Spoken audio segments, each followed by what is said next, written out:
Today we're looking at the Pullman Strike. Hello, welcome to the Daily Bellringer. Please don't forget to subscribe and take a look at the questions down in the description. Also, don't forget to check out dailybellringer.com where you'll find more resources that go with many of the Bellringer videos.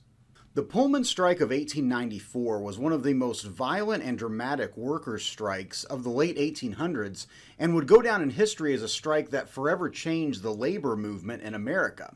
In 1893, the United States experienced an economic downturn known as the Panic of 1893.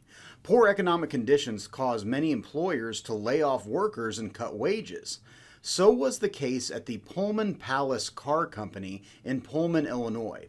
The Pullman Company built and supplied passenger cars and freight cars for railroads.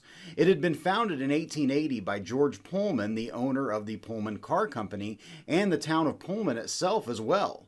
Pullman was a company town, or in other words, a town that had been organized to house the employees of the company, and the employees had to rent homes, buy groceries, do basically all of their business with the company.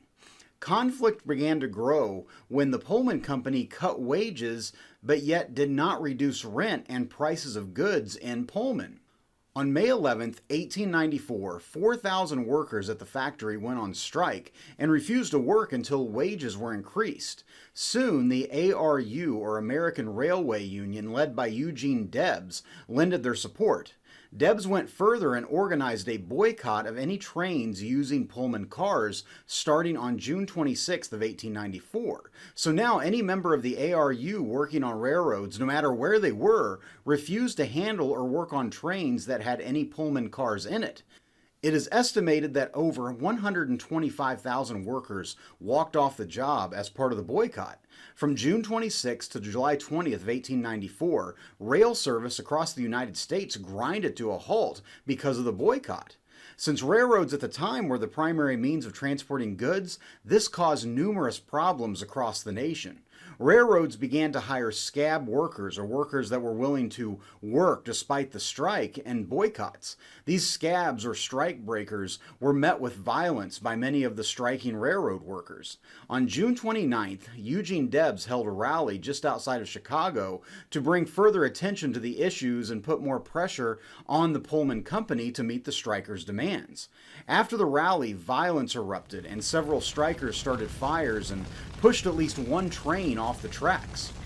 Facing increased pressure, President Grover Cleveland stepped in and demanded that trains begin moving. Specifically, Cleveland insisted that trains carrying U.S. mail be allowed to continue to run. Debs and the leaders of the strike refused. On July 2nd, the federal government received an injunction that prohibited or made it illegal for American Railway Union leaders to compel their members not to work. An injunction is basically an order from the court that an individual or company has to legally follow. This would be the first time in U.S. history that an injunction would be used to end a strike, and furthermore, it now gave the federal government legal authority to intervene in the strike. On July 3, 1894, President Cleveland ordered that 2,000 federal troops move in and break up the strike in Pullman. July 4, 1894 looked almost like a scene from war rather than a labor movement, as strikers near Pullman had overturned rail cars and built barricades to prevent troops from reaching the rail yards.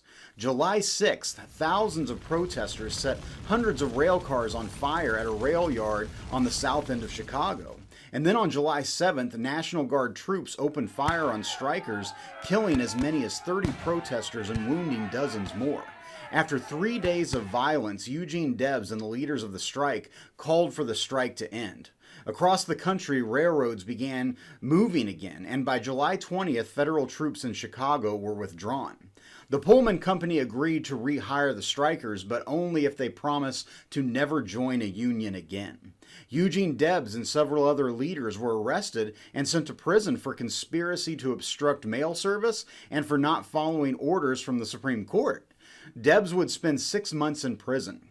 In all, it's estimated that 30 people were killed in riots in Chicago, then another 40 killed in protests across the United States. Additionally, it's estimated that the strike caused over $80 million in property damage.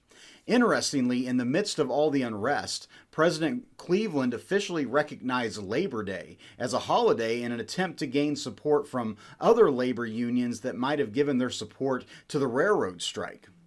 The Pullman Strike was an incident in history that clearly demonstrated the growing divide between employers and the working class during the Gilded Age. So with that, hopefully you learned something, and thanks for watching.